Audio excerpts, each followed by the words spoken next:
Be the change. In a prior 1-minute mindset, I talked about embracing change. Since we're in the midst of all this massive, massive change right now, I think it's worth talking about more. When this coronavirus thing started, we went through a few changes, but most of us thought it was only going to last a week or two. Well, as we're seeing, and we're realizing that's not just going to be a week or two.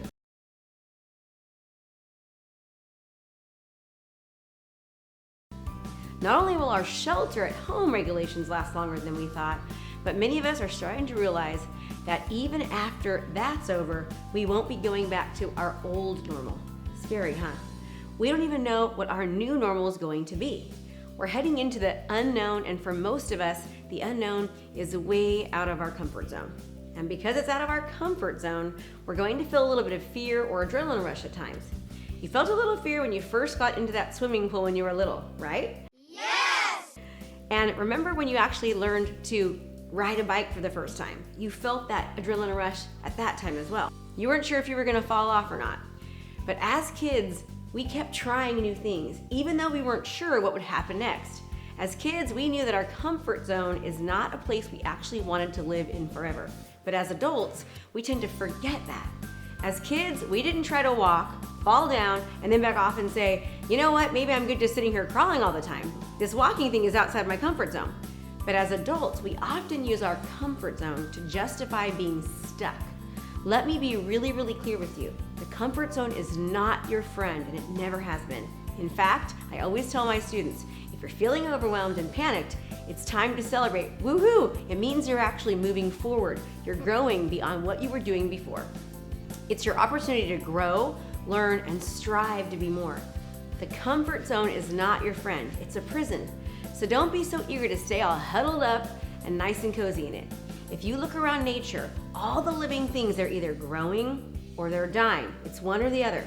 Nothing stays absolutely still. And if it does stay still, like a pond that stops flowing in and out, it actually gets stagnant and then it starts dying. Anyways, this time we don't even have the option to stay all cozy in our old normal. The comfort zone is gone. Changes are coming. Even if we don't really know what they are, they're coming. Remember before 9/11 when you could actually make it to the airport just a couple minutes right before takeoff and still get on the flight? When you didn't have to actually pack all your toiletries in a tiny little bottle and get your luggage x-rayed and walk through that scanner?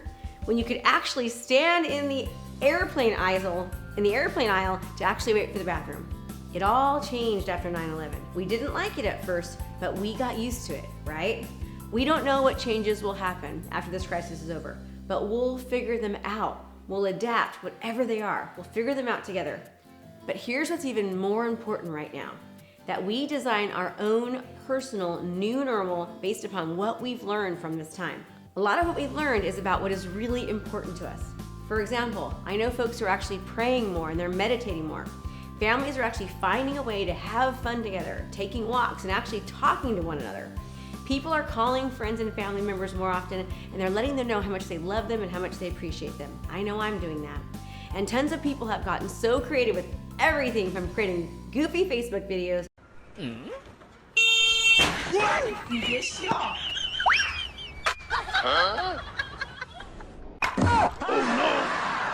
to figuring out how to run their business virtually, to also having cocktail hour and dinner parties with their friends virtually on live with Zoom. Change is coming for all of us. Let's take the opportunity to create an even new normal that is better than the old one. I'd love to hear more about your new normal positive opportunities that you have. So let's continue this conversation over to my social channels at Krista Mashore.